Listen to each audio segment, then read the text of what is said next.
Say the weapons storage area, the area that you were securing was tactical thermonuclear weapons. There was weapons in there. Were they nuclear weapons? We've got a brand new whistleblower and he goes balls deep, okay? You're not gonna wanna miss this. So check it out. This video will blow your mind. Now subscribe, you absolute fucking degenerate. Sticking out your tongue for the picture. You're so pretty. You're so popular. Hardened structures, but I assume there was something to do with that in there. And do you think the reason why the craft was over the weapons storage area is because it was taking an interest in those nuclear weapons? It's possible, very possible. What It's did you see when you saw the craft? Was it just there, or was it? I've heard accounts of it directing some kind of a beam down. right. It was like a giant searchlight. That's what was so weird. It was like, what the heck is this? It was like a giant searchlight just searching the whole area. And I remember going, what? We're all like looking at each other. What is this? This thing's glowing, and then it was hovering, and then it disappeared. We were surrounded by that forest, so that weapon storage area was kind of in between that forest or the outlying area.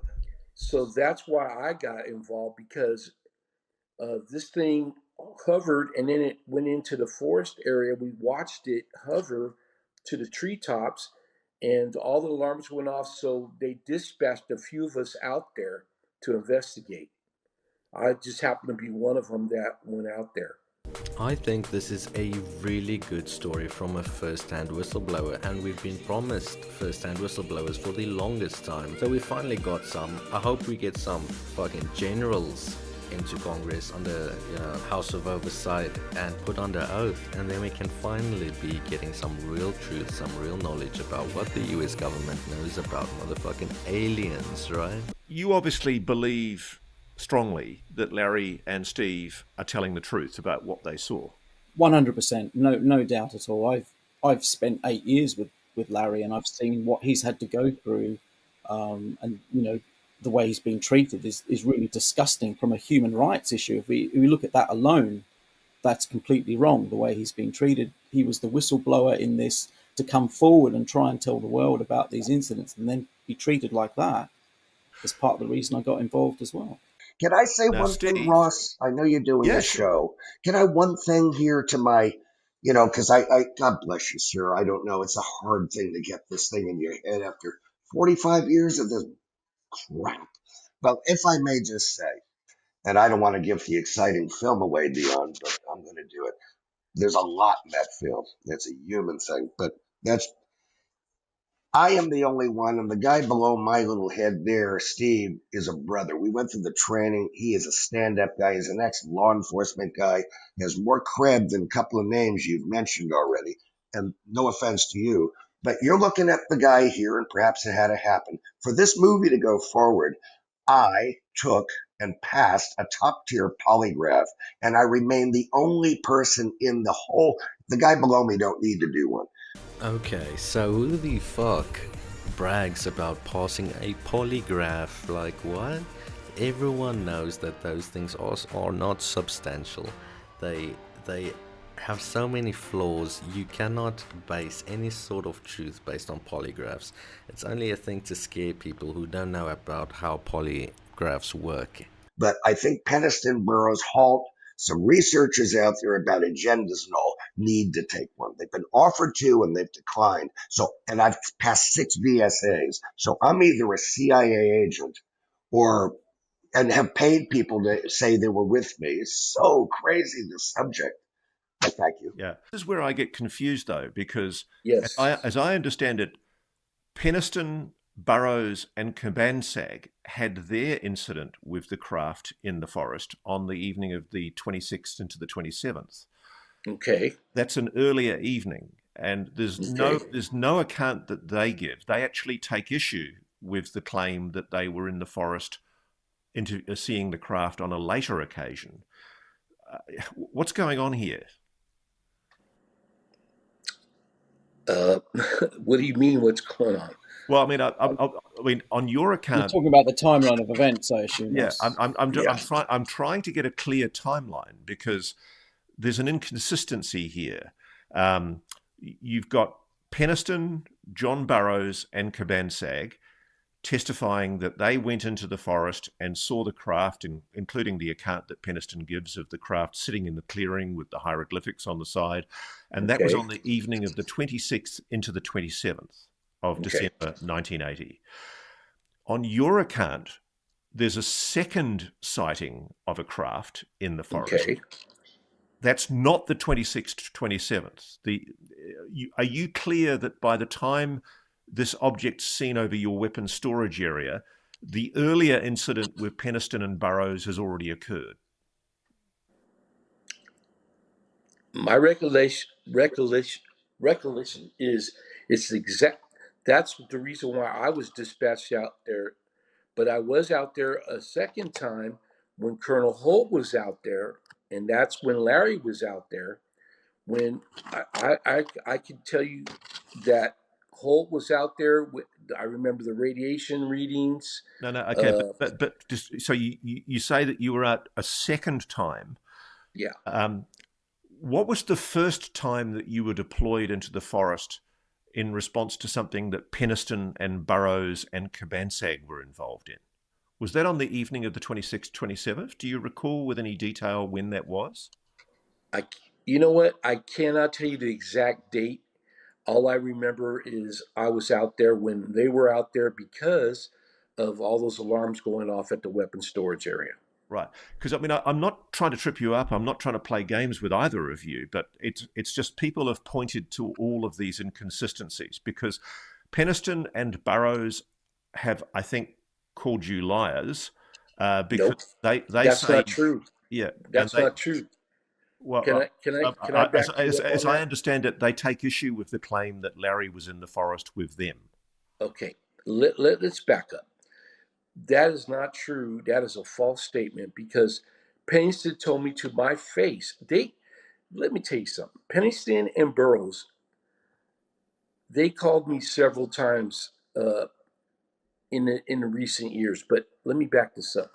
That night, Pennington told me and others after this whole incident to shut our mouths. Do not say anything.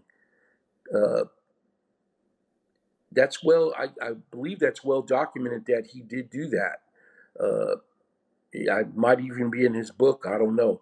But they tried to call me several times after this incident, or in the past years, and try to tell me what I should be saying, and I refused. And that's why I don't talk to those guys.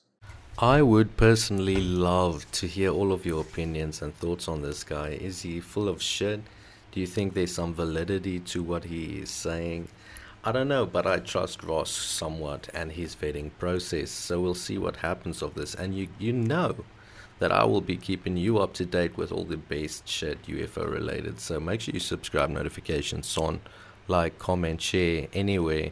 It helps a ton, more than you know. And yeah, I appreciate all the growth recently. We're going to hit 600 soon. God damn.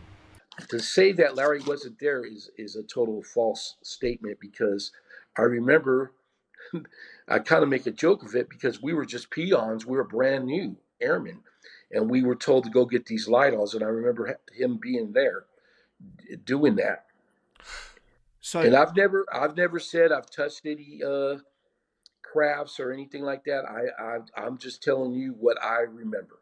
okay, sir, but let's just quickly. So, when you went to the clearing in the forest where you saw Yes. the trees that had been burnt and the burnt bark and the triangular landing point, that's a separate location from Capel Green. That's somewhere in the forest. Is that correct? I reckon so. Okay. And so how did you get from that clearing to Capel Green? We walked through. I mean, that's all I remember. I remember walking and seeing it from a distance, and that's all I remember. What Steve was out there investigating with Colonel Holt was from the previous night when the Jim Penniston incident had occurred and that craft had landed. That was an investigation into that. What Steve was doing out there was actually nothing to do with the Capel Green incident. That was all happening on the same night, but Steve was with a different party of people. Yeah, but what Steve's just said to me is that he did look from a distance at what was going on in Capel Green and he saw some kind of object. Well, he would have been in the forest, and the location of where they were investigating that triangular landed craft was in a very different geographical location. And that's precisely why I'm asking that point, because Right. I mean I've been to Rendlesham Forest and I know where the triangular shapes in the ground, or sorry, where the three-legged shapes in the ground were. Is that where the sculpture is, Ross? Have you been to where the sculpture is? Because that's in the completely sculpture, wrong location. Okay. Yeah, no, it's not. So what you're acknowledging though is that there is a location where Charles Holt did a investigation into a landing the previous night, and now there's this other account of an alleged landing at Capel Green, and Steve's describing seeing something at Capel Green, and I was just trying to understand why he got from the forest to Capel Green. Do you have any explanation for that? Could I maybe just round that out? As you know, Ross, being out there, and Steve, where you were with Charlie and his buddies, that they're investigating, I believe, something that landed earlier that night. Nothing to do with Penniston's the night before. But through those Corsican pines, you can clearly see the activity that was going on out in Capel Green at a pretty good clip. And I think Steve hasn't been there in 45 years. So I'm there quite a lot for like an idiot. I don't know why I go back to the damn place, but it's, you can never leave it, can we? But I'm not speaking for someone, but that's why he would see things going on. But he was not in the field, and he's never said he was with us. But he was out there the same night because we were with each other at the stage in the offload area. So we're all lying. So Steve, okay, no, that's fine. So Steve, when you say you saw some kind of glow on Capel Green, were you looking through the forest or were you actually on Capel Green? I'm gonna say I had to be in the forest, but looking through because I just remember seeing this glow in the field. Right. One day you're gonna figure out that everything they taught you was a lie. Blast the world, burn!